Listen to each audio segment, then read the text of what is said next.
When I was a small child, a wee sprout barely reaching out from the dirt, I had a nightmare. In the nightmare, darkness descended upon me, an eclipse of long-casted shadow. In the void, in this absence of substance, I could still see my hands in front of me. Everything else was the blackest of black, whereas my body, in outline, continued to materialize.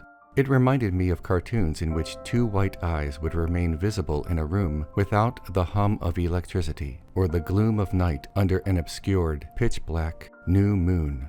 In this association, my mind conjured a cartoon character in the darkness, Mickey Mouse. I could see all of him, not simply his eyes. He marched forward, his feet touching the nothingness beneath him, and then he ate me. Mickey Mouse devoured me, and as it was happening, I could not think straight. I had no words in my mind, only a razor blade of pain, not physical but emotional, being chewed and swallowed, then existing still alive and aware inside the thing that ate you is among the most horrible experiences one could ever imagine in the most vile and disgusting reaches of human horror. We are the top of the food chain, biting and clawing and evolving our way to the summit. And then something coldly and defiantly stares into the eyes of nature and says, "No, feed me." I woke up and began to cry. It was by far the most terrifying nightmare I had ever experienced, but I consoled myself with the knowledge that it was not real. After I had finished reassuring myself, I returned to my slumber. And it happened again.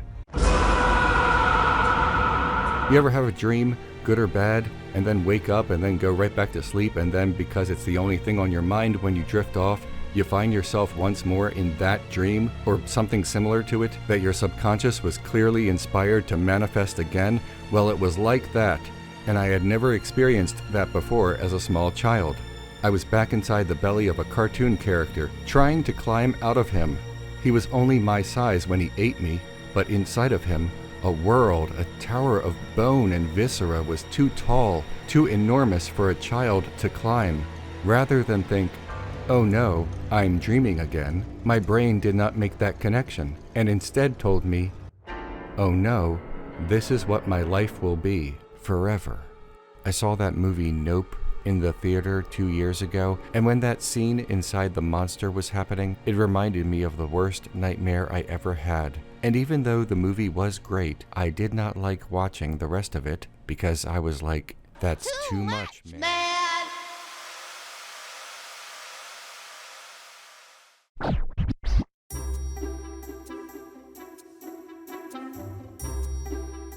Who is Mickey Mouse? The short answer to that is this. Mickey Mouse is an anthropomorphic rodent born out of ink and crumpled paper. His creation is largely credited to two men, Walt Disney, a man whose name is synonymous with whimsy and mustaches, and Ub Iwerks, a man whose name has no true anagrams. Walt Disney had a dream, but unlike my dream that permanently disfigured my subconscious with the opposite of a vor fetish, Uncle Walt dreamed of copywriting a new, profitable character after Universal took control of Oswald the Lucky Rabbit. This character would not only be more popular than Oswald, but more popular than all other drawn and painted silent film stars, like Coco the Clown, Felix the Cat, and Richard Dix. Disney's contribution is well known, but Iwerks' contribution is sometimes lost in a fog of urban legends and romanticized origins of the now famous vermin. Disney would sometimes claim that he conjured the mouse from thin air during a train ride from New York to California. He told another tall tale about how Mickey was inspired by a mouse scurrying around his animation studio. As for Mickey's name, Walt's version of the origin is that he thought of Mortimer, and his wife Lillian shook her head no. Walt then thought of Mickey, and she nodded yes. Although the exact details will forever be lost to time, most reasonable accounts involve Ub Iwerks drawing Mickey Mouse and Walt Disney grabbing partial credit in the legal sense and full ownership in the public consciousness. If any of this sounds like that one episode of The Simpsons, it's because it is. In what some might consider ironic and others might consider an inevitable consequence of monopoly capitalism, you can watch that Simpsons episode right now on Disney+. I am not being paid by Disney to say that, it's merely an observation. I have no sponsors. If you want to support me, Patreon is the only way. Anyway, it's more complicated than that. Mickey Mouse becoming what we know as Mickey Mouse was not the responsibility of one man, although Mickey's first clearly spoken words, hot dog, are contained within the 1929 animated short The Carnival Kid and voiced by composer Carl W. Stalling. It was Walt Disney himself who provided the grunts and grumbles in earlier shorts, most notably Steamboat Willie. Disney is credited with being an early voice actor for Mickey, a fact that is not disputed like the origin of the drawing or name. Stalling portrayed Mickey as having a deeper voice, whereas Disney portrayed Mickey as having a more comical, high-pitched squeak voice, which has lasted throughout the generations. Yeah, it's me, I guess. All alone, without your dog. Yeah, all alone. Stalling made Mickey sound like a man, and Disney made Mickey sound like a mouse. Arguably, Disney had the right idea. His name is Mickey Mouse, not Mickey Man. Who is more responsible for a character in film or television, the writer or the actor? When we think about Hannibal Lecter, we generally think of Anthony Hopkins or Mads Mikkelsen, or maybe Brian Cox if you are trying to earn film bro cool points at a party full of strangers. Some people will conjure an image of author Thomas Harris, or at least the letters of his name emblazoned on the cover of Red Dragon in the sickest of fonts. But probably not, right? You probably think, maybe, in some twisted way, Walt Disney did create Mickey Mouse because he decided that the character should sound like a grown man cursed with never having reached puberty, and not particularly happy about it. Ever since Disney gave up the role, everyone who has ever voiced Mickey Mouse has essentially been doing a Walt Disney impression. When artists draw Mickey, they are standing on the shoulders of Ub Iwerks. But when voice actors portray Mickey, they are approximating Disney. None of this excuses Disney's pilfering of Mickey Mouse, of course. Walt Disney was a dishonest union buster, fitting for someone forever associated with a rat. But, you know, credit where it's due, and we can't fully credit Ub Iwerks with what we think about when we think about Mickey Mouse.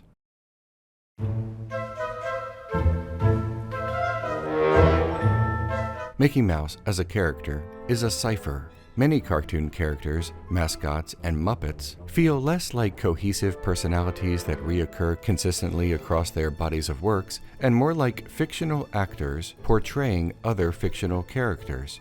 Kermit the Frog is a character in comedy sketches and movies, but he is also presented as an actor named Kermit the Frog, portraying either himself or other characters. As a consequence of this, Kermit and Miss Piggy can appear as talk show guests and cast members as much as they appear as fictional characters within their own fictional narratives. Before the Walt Disney Company owned the Muppets, this felt nearly transgressive on Saturday Night Live in the 1970s, and now feels more like room temperature cool on modern-day Saturday Night Live. Muppets interacting in the real world are now only subversive if Larry David attempts to murder one on live television.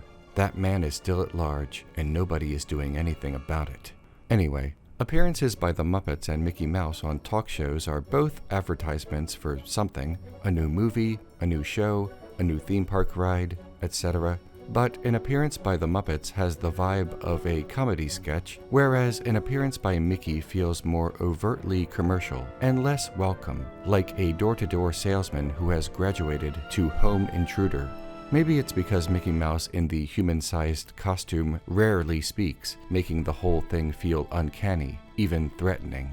Yet we are supposed to think of him as the same Mickey Mouse in the animated world. Kermit the Frog is almost always a Muppet, except when he's a Muppet baby, but Mickey Mouse frequently exists in 2D and 3D, brought into our world through science magic like Sid 6.7 from Virtuosity.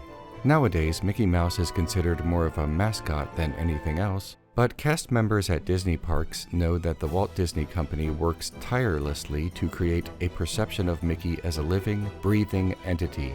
When a cast member dons the insufferably hot Mickey Mouse costume, they must learn to sign Mickey's signature when giving autographs to children. The cast member does not sign in their handwriting, but in the handwriting of a being that only exists on partially expired copyright papers. This continuity is enough for us to take the question in the title of this video at least as seriously as the Walt Disney Company.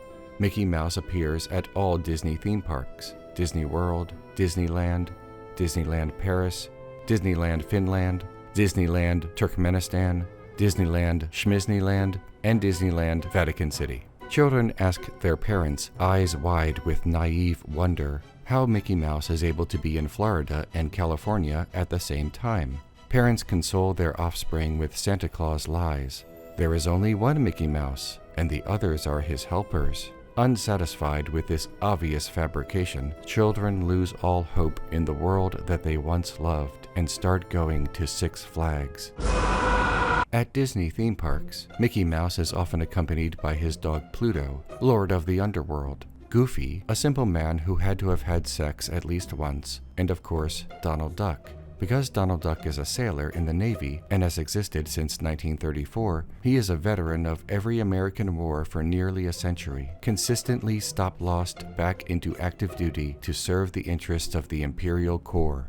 Mickey is Donald's one true friend, but there is a growing body of evidence to suggest that Mickey Mouse is secretly involved with Donald's girlfriend, Daisy. Mickey's girlfriend, Minnie, recently discovered this in an embarrassing public confrontation. But Mickey Mouse does not always look like a human-sized man-beast who escaped from the island of Dr. Moreau.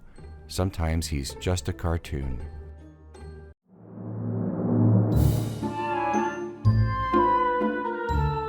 Maybe somewhere, buried beneath the early celluloid, there are answers to who Mickey Mouse truly is.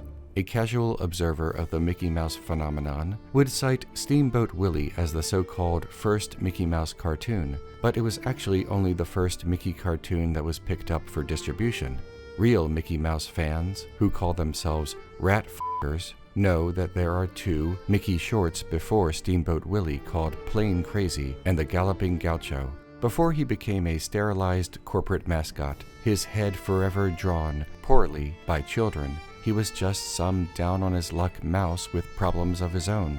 Let's try to figure out who Mickey was supposed to be. Michelle Mouse was born on a Midwestern farm in the United States. Although later shorts would depict Mickey as everything from a sorcerer's apprentice to a knight, Mickey's early life was spent on the farm, abusing animals by transforming them into musical instruments for his own amusement. A strange hobby considering he had access to an ordinary piano. In Plain Crazy, Mickey attempts to reinvent the aeroplane with limited success, perhaps an attempt to escape his impoverished conditions. In The Galloping Gaucho, Mickey travels to Argentina in search of work herding cattle. Mickey's adventures portray him escaping from his brutal reality by drinking, smoking, and courting women. This is not the Mickey who signs autographs for children, this is the Mickey who f***s. Mickey Mouse returns to the United States and uses an assumed name to work on a boat, presumably having his documentation confiscated by Border Patrol. Later, in the Opry House, Mickey, desperate for employment, risks asbestos poisoning. Now, one might think that Mickey was doing well for himself, as farm work may not be glorious but still offered a paycheck. However, in this short, When the Cat's Away, we finally discover that Mickey is simply squatting at the farm. He is neither an owner nor a worker. The relative size of Mickey and the furniture casts Mickey not as a human-sized anthropomorphic mouse seen in the Disney parks, but simply an ordinary mouse-sized mouse. In fact, during this short and another called Mickey's Follies, we see that there are many mice who occupy the farm, and like all infestations, they are unwelcome indoors. Somewhere between shorts, Mickey earned his place on the farm as an actual worker, plowing the fields in The Plowboy. Perhaps because of this newfound employment, Mickey was able to, travel back in time to pioneer days and have insensitive battles with Native Americans and later still live in a big city. Okay, alright, I get it. At this point, we simply have to recognize that Mickey cannot be defined or pinned down as a consistent character. I watched every Mickey Mouse short from 1928, 1929, 1930, and some from 1931.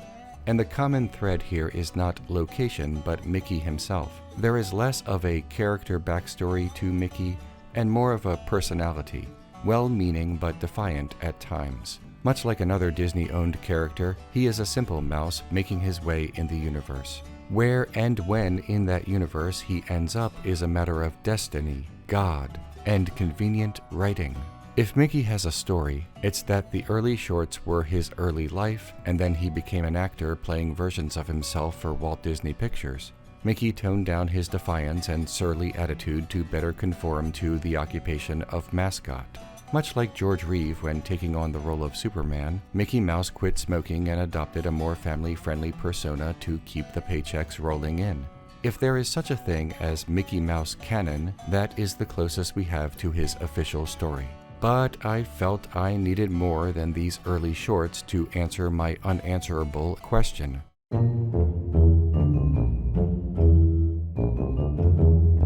In 2013, Disney debuted new Mickey Mouse shorts, collected under the novel title of Mickey Mouse. In these shorts, Mickey is joined by Minnie, Donald, Goofy, and sometimes Pluto, who all live in the same neighborhood in a city with no name, like in Bob's Burgers or Seven. These shorts are great. They're really good. It's old Mickey Mouse slapstick by way of Ren and Stimpy, all basically G-rated adventures that could easily appeal to older kids and adults. At the time of this writing, I just finished watching them all, and I was thoroughly impressed with virtually every aspect of this series.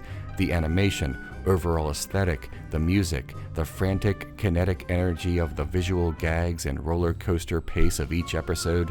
I was pleasantly, well, not just surprised, but shocked by the quality and amount of times that I laughed out loud at what are ostensibly cartoons for children. This was not even nostalgic joy, because I quite simply do not possess an especially positive association with Mickey Mouse. These shorts are so good that I kept forgetting that this monster ate me once when I was a small child. You can quote me on that. Put that on the special edition box set. In a bizarre twist that is special and funny just for me, there are Mickey Mouse shorts in which Mickey is inside another character. In this short, called Down the Hatch, both Mickey and Goofy are inside Donald Duck. In this short, called Third Wheel, Goofy eats Minnie and later Mickey like a sandwich. I must say, it was enormously cathartic. Trauma defeated. Therapy avoided once more. For real, these are all great. In an effort to keep things light, here are some of my favorite moments. Oh, you know, I'm just obsessed with you. I wrote you a song. What?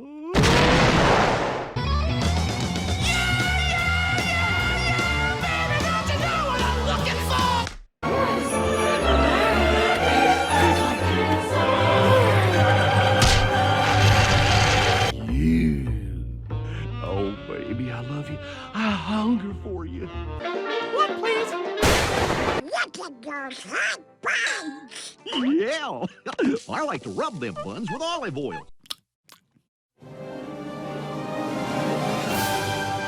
How old is this milk? Whatever happened to good sportsmanship? What you talking about, Mick? Mickey, I don't think we should be following this. Of course we should. It hasn't let me down yet.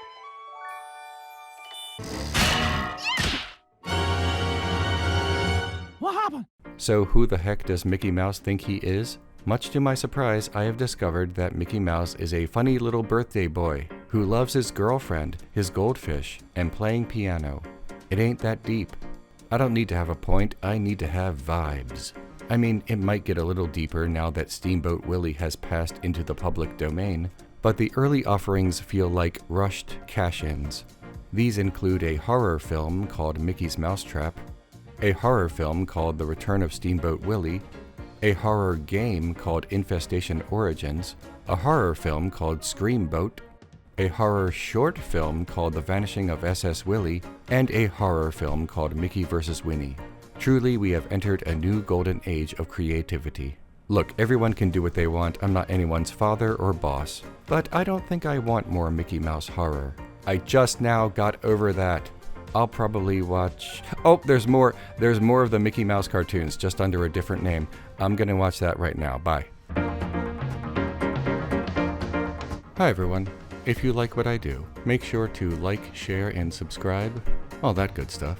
I also have a Patreon, like everyone else. Patreon.com/RenegadeCut. See you soon.